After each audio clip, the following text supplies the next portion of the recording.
We are on the cusp of a major social change. Do you feel it? Even if you don't, make no mistake, change is coming, and it is going to be unforgettable. I'm your host, Dr. Sarah Hart, and here on Prime Spark, where we work with and on behalf of women over 55, I want to help you find that spark that will ignite your way forward, reflect your gifts to the world, and illuminate your path through this next stage of life. Through these podcast conversations, I hope to inspire you to see how you can make a significant contribution to some of the gnarly problems that are facing us right now. Join me, and together let's discover our Prime Spark. Hi, and welcome to Prime Spark. I'm Sarah Hart, and I'm so happy you're here with us. Prime Spark is designed for women over 55 or close, with a goal to help us all live our happiest, most fulfilling and productive lives, now and in the future. The mission of Prime Spark is to change the way our society sees and treats older women. That's a big mission, which only means we all need to be involved and we need to get going now. And today I have the pleasure of talking with Gina Maier Vincent, a woman whose work I greatly admire. Gina Maier Vincent has been stretching her high-achieving clients' personal boundaries for 20 years. In 2017, she founded Blissed-Out, Fit, and Feisty.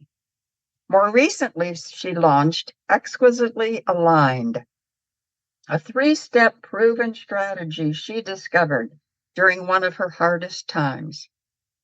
When she's not working one-on-one with clients, she hosts the Exquisitely Aligned TV show, found on Experts and Authors TV, as well as the Exquisitely Aligned podcast. Gina believes when you live exquisitely aligned, you become exactly what the world is missing. Welcome, Gina. I'm so happy you're here today. Thank you very much, Sarah. I'm excited to be with you. So just getting started, let me ask you, do you experience getting older? If so, what is that experience? And if not, why is it that you think that you don't?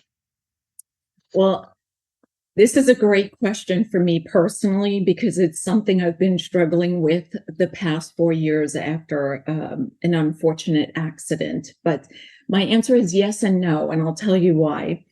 So yes, certainly in my physical body, my hormones have changed, which is a very almost fascinating experience. I've had a total hip replacement at the age of 53. And 54 weeks later, that's 12 and a half months later, at age 54, I just had my shoulder replaced 6 months ago. So definitely in my physical body, I look in the mirror and think, oh my gosh, what happened to me? But I'm thankful and very grateful to say that in my mind and in my soul, I feel fantastic. I feel, if I'm not looking in the mirror, I feel vibrant, younger than I am, probably by like a decade. In my head, I'm probably, 42, 43, 44-ish. And so that question is a great one for me personally, because I have this dichotomy of emotions attached to it. Do you know what's fun about that, Gina? I have spoken now to, in a combination of my podcast and the TV show I had for a while. No, that's not right. The radio show. I've spoken to close to 150 women at this point. And I always have asked that question. And almost across the board, what they say is similar to what you just said. They say, well, sure, in my body, da, da, da, da, da, da, da. But other than that, I feel better than I've ever felt. Yeah. I feel more me. I feel more free. I don't worry about what other people think. Da, da, da, da, da, da, da. And I find that fascinating. And I don't know when our society is going to catch up with us. That the way we're portrayed is not who we are anymore. Yes. I just find it fascinating. It is fascinating. That's why I think it's a great question, because it happens. I know for me personally, I've always been me. Very few times did I follow what we're supposed to do. So I've always felt free and unapologetically me. And I knew that some people would be turned off by my voice, by my looks, by my short hair, red lipstick, and false eyelashes. But I realized that at a young age, like the right people would be attracted, and they'd be my friends or clients or whatever. They would be in my world, and the other people would kind of fall to the wayside. But I hear you, and it's a beautiful thing, right? It's not beautiful to have a hip and shoulder replaced, but it's given me my ability to move freely without pain again and enjoy the things. So I guess it is quite beautiful in one respect, but quite painful in the other. Yes, yes. So, Gina, tell us, what is your 3-step proven strategy, and how did you discover it? So I'll start with how I discovered it. I think it's almost 15 years ago. Let's see, 14. It'll be 14 years ago. November 19th, my husband received a kidney and liver transplant. At the time, our adopted daughter was 2 and our son was in kindergarten. It was traumatic. He had been sick for quite some time, living solely on dialysis for 8.5 months. And during that time, the hospital that was located in our city, which was at the time Charlotte, North Carolina, made some major, I believe they were major errors. My husband's a family doctor, so he sides with the medical people and says it's a practice. I didn't quite like having someone practice on my husband, if you know what I mean. But during that time, I really had to stand up and advocate for him, for his future life, for the life I saw when we held each other's hands and stared into each other's young eyes back then, getting married. And I discovered that we really have to, not that we have to, the best way of living, let's put it that way. We don't have to do anything. It's a free will world, isn't it? But the best way to experience a deeper, richer, more meaningful life is to align with 3 things. There are gifts and talents, the ones we're born with, the ones that only we know how to use them in the way that we do.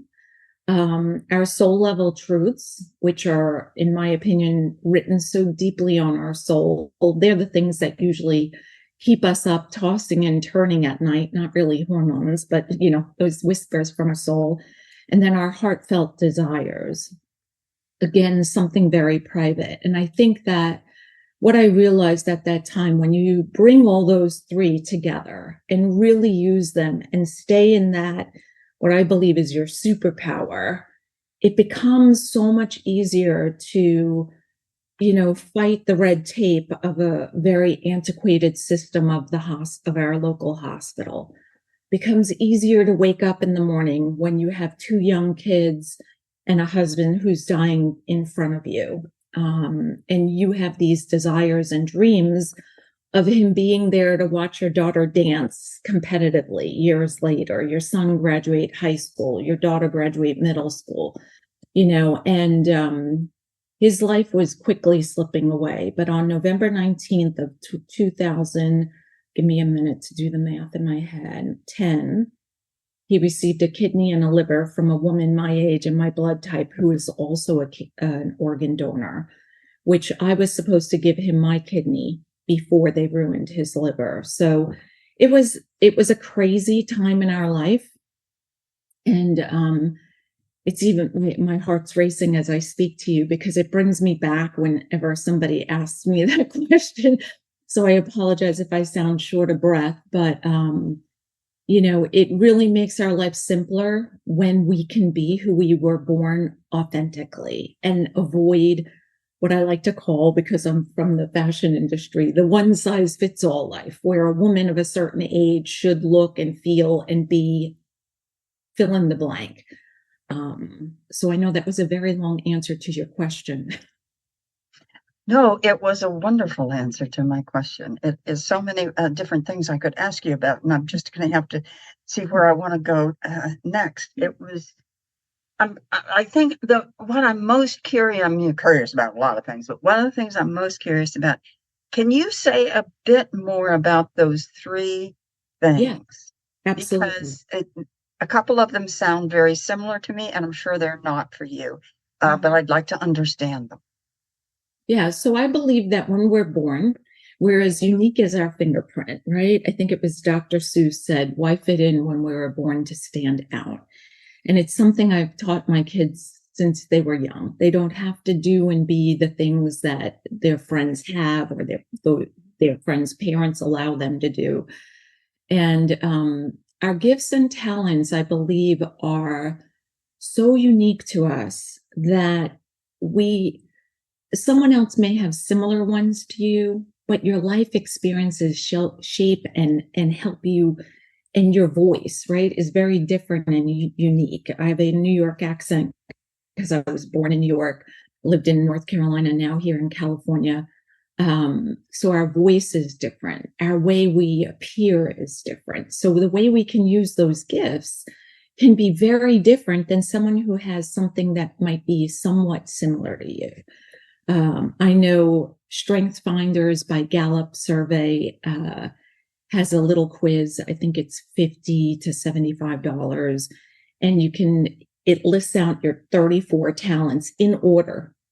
And it's always very fascinating for me to use with clients and even with my family.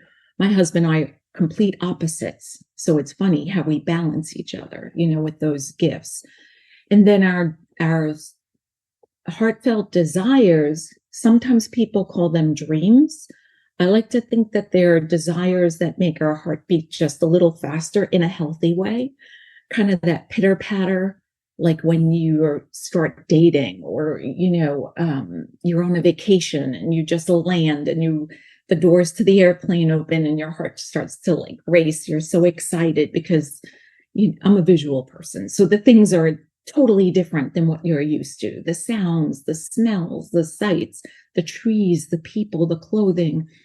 So I believe that a lot of people chase their dreams or desires. And for me, I don't think they're running from us. Number one, I'm not a good runner. If you saw me run, you wouldn't understand why. It's not my favorite thing to do. I'd rather walk quickly. But I believe that we're meant to partner, kind of like a marriage. Like I said, your heart pitter patters when you see you're dating, or maybe even after, I don't know, 24 years of marriage, maybe your heart pitter patters when you see your spouse. But I believe that those desires, maybe some people call dreams, are really just waiting for us to align with our truths and be who we are supposed to be. And then, the desires and soul level truths are the truths that are written on your soul that make you innately you. And I feel, this is just my opinion, but from having worked with, I don't know, hundreds of women over the 20 years and some very smart men, I like to say, I find that we detach or move away from, or it happens, not everybody, but sometimes we detach and move away from who we are at our truth and our soul level, because there's this mass energy of asking us to conform. I like to say we live in a world begging us to conform, that a woman of a certain age should think and look a certain way, that, your hair should be a certain way, you should be a certain weight, a certain, think a certain way, and want, I don't know, certain handbags. I'm being silly.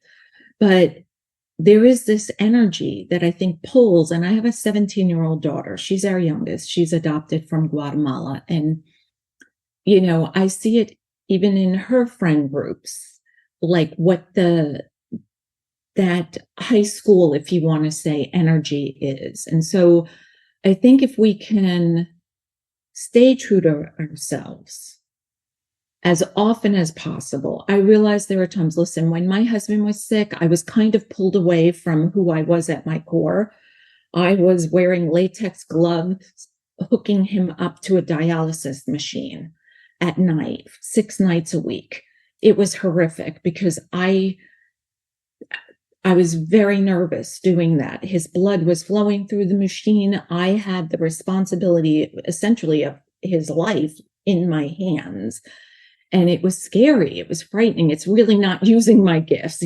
My gifts are not wearing latex gloves and a mask. And this was long before COVID, where masks were worn. So I think if we can stay as true to those things and align, then we feel healthy and strong. We usually have this inspiration coming to us all day long where we don't have to look on the outside to be inspired. We wake up inspired. We have this, I like to believe that we're all born with intuition and, some we say women's intuition, mother's intuition, whatever. But I believe we're all born intuitive, and that intuition or that gut instinct, however someone experiences it for themselves, can guide us like it did for me to the right hospital. I actually had to move my husband from Charlotte, North Carolina to Jacksonville, Florida on our 10-year anniversary, and then put the kids back in the car and drive them back to North Carolina where they would go back to preschool and kindergarten. It was horrific, but my intuition said, these people are not listening. They're overlooking things. He is in liver failure. Something is wrong. And sure enough, at Mayo Clinic, they agreed. They said, Gina, you can never give him a kidney because he now needs a kidney and a liver, and it has to be from the same donor. Yeah. Oh my, Gina, it's when I listen to you, it feels to me like we don't discover this, we open to it. Alexa. Right? Yeah, that is what it's feeling to me like. That what's written on my soul, I don't discover, I open to it. It's right there. It's right there. All I have to do is open to it. It is, and I think that sometimes it happens when we're young. And listen, I'm a mother who's not done everything perfect. I'll be the first one to raise my hand and say I'm not, applying for Mother of the Year award ever, because I didn't do everything perfect. But we try to do as best as we can. And I think like school. Let's use elementary school. We're constantly asking our children to perfect something that's difficult for them. Maybe it's math. And, I'm going to speak from both sides about math. Yes, I'd like my children to understand math and be able to ring up their receipt and verify, if they go out to dinner, that they know how much they owe and know what their change is. But I think sometimes we ask people to delve into what comes so difficult to them, is so hard, so difficult for them to complete.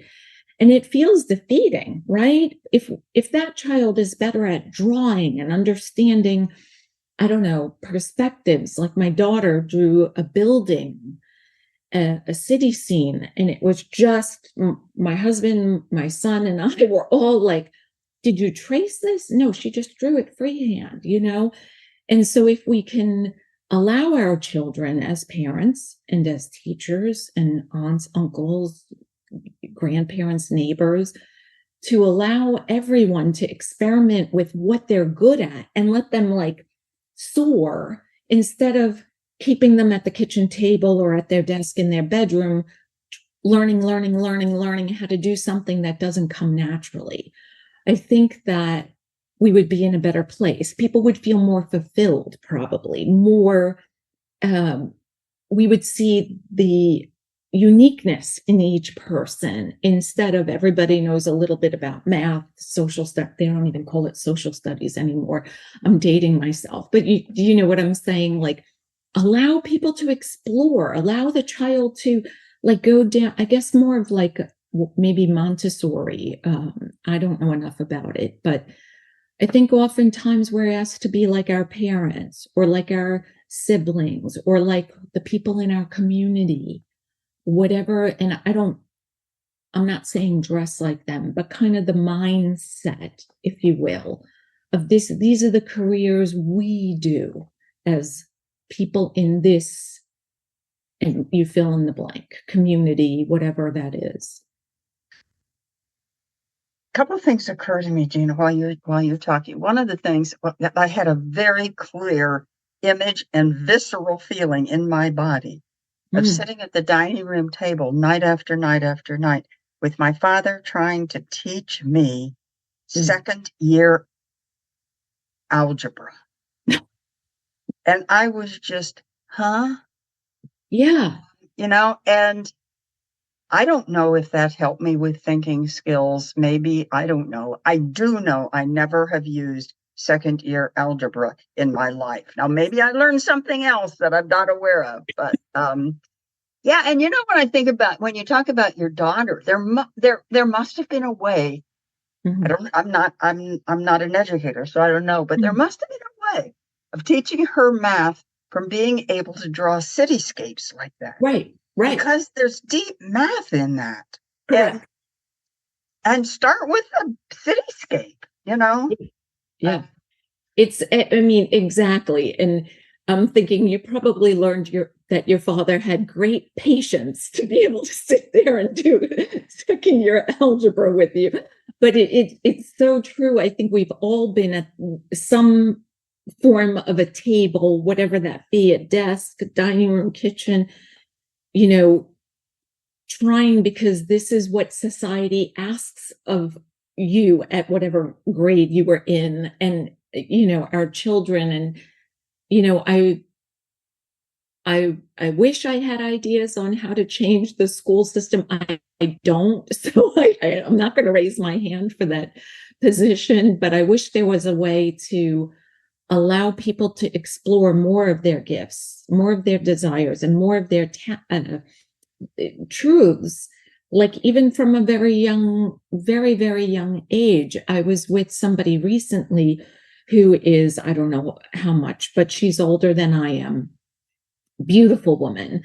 And she shared with me how when she was a child, she was fascinated with trucks and cars. So anytime she was at a house where they had a boy back then, right, to have a truck, a car, airplane, she was wheeling those, you know, she was just fascinated with the movement and the shape and all those things. And of course, her mother back then was not happy. She wanted her to be playing with the doll, you know? And so if we have those situations where we scratch our head, why is this boy playing with the doll? Why is the girl playing with the car? But yet it's like, no, let them explore. You know, we don't know why they're picking it up. Maybe he's going to be the next Oscar de la Renta, and she's going to, I don't know, work for NASA or, you know, Boeing airplanes. I don't know, you know? I don't know either, but I think it's important for us to keep trying to figure that out because nobody, I don't even know if you have to learn second year algebra anymore. What are some of the most common issues people come to you with? Oftentimes, well, what's been repeated over and over is that at a young age, they were asked to be seen. I work mostly with women. I would say 89, 90% women and a few smart men. But oftentimes it was, as a child, they were asked to be seen and not heard. And they were good children. They obeyed their parents. They ended up, you know, pleasing their parents, going to school, being, I want to say, like the teacher's pet, the ideal student, They may have been a little rebellious in as a teenager, because I think that's just where the energy goes at that age, at least from a yoga standpoint, in a chakra energy center. But then they went and got educated, got a degree, maybe even got married. So they were constantly like pleasing. And I'm going to go ahead and go say people pleasing, so much to the point where they disconnected from who they are, those gifts, desires, and truths that we were talking about a minute ago. And it gets to a point where the kids are out of the house. The husband may be out of the house, if you know what I mean. The marriage may have ended, or maybe it's a second husband, so forth. And they're just at a point where sometimes it could be a loss of a friend, a passing away of a friend, illness of a spouse. Something shifted. Something's kind of like when Mark was ill. Obviously, it was much younger than we were expecting. We thought he'd get sick like his mom did with the same disease in her early 60s, but he was in his 40s, early 40s, when he was very ill. And I think when that happens, all of a sudden we feel like this shift that we need to step into the life that really is waiting for us. I like to say our unlived life, whatever you can call it, whatever you want, but it's the one that keeps us tossing and turning at night, the one that we know is not about things like checking off, I got a degree, I got promoted, I got titles, I had a husband or have a husband, I had the 1.2 or whatever the number is, kids, dogs, picket fence, so forth. They want something deeper, richer, and more meaningful.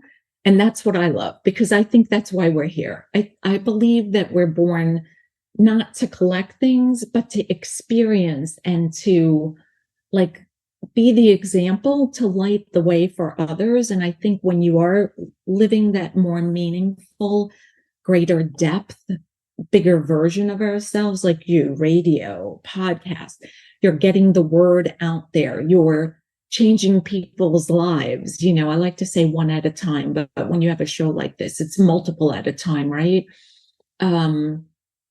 Yeah, and I think that it's important to step into that place. It can be frightening, and oftentimes people come to me because of the New York in me. I like to move fast and I don't sugarcoat, so I like to speed up the pace so that they don't miss out on anything. I believe the faster we can transform, the better. It doesn't have to take decades, in my opinion.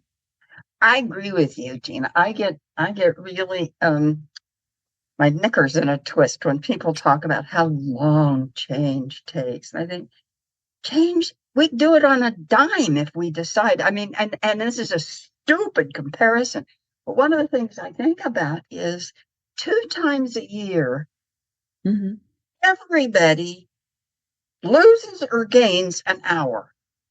Yeah. And it's done. And it's done. I love that. If we can take time and lose or gain an hour, boom, certainly we can do other things. It's anyway, it drives me nuts. Yeah, no, that's a great example. And I think that's my biggest thing to get out there. It takes decades. It does not need to. Especially if you're doing the inside journey where you're reconnecting with who you are. You know, it's faster. It's in my opinion, it's the fastest. Yeah. A friend of mine has a TEDx talk, actually, and she talks about it doesn't take time, it takes courage. And I think that's right, because a major transition of some kind is terrifying. Yes. And I have made those. And when I talk to people, like you, I don't sugarcoat it. I say, yes, it's scary. Yes. You're right. Yes. Yes, it is scary. But Gina, I want to ask you, on your website, you talk about someone's X factor. What is their X factor? So it's it's like that fingerprint we mentioned earlier. It's some people say your it factor. It's your superpower that sets you apart. If you want to think about it, making you look like, I always think of Wonder Woman as Linda Carter, because that's who I grew up with, not the beautiful young woman who it is now. But it's where you get that, those beautiful cuff bracelets and the hair and so forth, where you really, in my opinion, you're not working hard. Like someone recently said to me, I believe it's all about hard work. And hard work, I'm thinking about that algebra level 2 or algebra 2 and your dad and you at the table. Like that's hard work, because it wasn't something that really needed to be, in my opinion, in your toolbox, right? It's not something you've used since. Like, why did I have to go through that experience? At least you got to connect with your dad. But, I think that our X factor is what we don't work hard at. It just comes so naturally. And people pay us a lot of money when we're using it. I love Celine Dion. I think she has such an angelic voice. I like Josh Groban. And I think of it that way. When you're using your gifts and you're sharing them with the world, the way only you can, whether you're an author, a podcaster, a coach, so forth, fireman, it doesn't matter, firewoman, it doesn't matter, that you wake up energized and your gifts and talents appreciate. You're appreciating them by sharing them, practicing, using them, tweaking them, feeling into them, polishing them up, whatever it might be. And then as you share them, they appreciate. And I think when you do that, life becomes so much easier. I don't think life has to be a struggle. Certainly, yes. When Mark was in kidney and liver failure, it was traumatic for the 4 of us, probably even for our 2 cats that lived in a house with us too, But I don't believe that everything we do has to be or should be hard. I'm guessing you might agree with me. I absolutely agree with you, Gina. What I'm thinking about right now is just earlier this morning, yeah, I was on a Zoom call with a group. And one of the things that I actually find really easy is to tell a story. Yeah. And I was watching some of the women who were really trying to learn. And I'm thinking, and somebody just says, talk about, and I can make up a story. Talk about, and I can make up a story. Because that's how my mind works. And then they were talking about this, that, and the other thing. And the woman who was leading it said, well, Sarah, what you need to do is put all that in an Excel spreadsheet. And I'm blah, blah, blah, blah, blah, blah, blah. And I'm thinking, I don't do Excel spreadsheets. I do. Your new friend can make it for you. I love Excel. And so I'm thinking about, it is so easy for me to tell a story, and it is so hard for me to make an Excel spreadsheet, and for other women on the call. And I'm thinking, that's really interesting. Now, there's a good example of you do what you do well, and I'll do what I do well, and let's cooperate with that. Exactly. And that's what I try to always say. Like, the kids will say, well, why do I have to do that? Why can't my sister, why can't you ask him to do it? And I was like, yeah, but you know what? You're really good at that. He is not. Think about how much longer it's going to take. You know what I asked him to do? I asked him to research la la la, and she's like, "Oh yeah, no, I don't want to do that. I'll go do what whatever." My daughter's great at organizing closets. So the pantry, Sonia, the pantry needs an overhaul. Daddy was in there. He made a mess. Can you just go back and at first it was like, no, I don't want to do that. Then she's in there, and before you know it, it's like dreamland pantry. But I was good at math. So Excel spreadsheets, I love making Excel spreadsheets, but the woman who does my creative, my marketing, my logos and all of that kind of stuff, if I show her a spreadsheet, she starts like, how would you say, twitching and short firing, smoke coming out of the ears. She's like, oh, I can't even look at that. It hurts my eyes. Yeah, no, we all have our gifts, and being able to tell a story and share a personal story or make up a story when somebody needs, a distraction, those are amazing gifts. And I'm sure the other women were probably like, wow, I wish I could do that. She does it so easily, And I'm saying, and you find it really easy to make an Excel spreadsheet. I can hardly even look at one.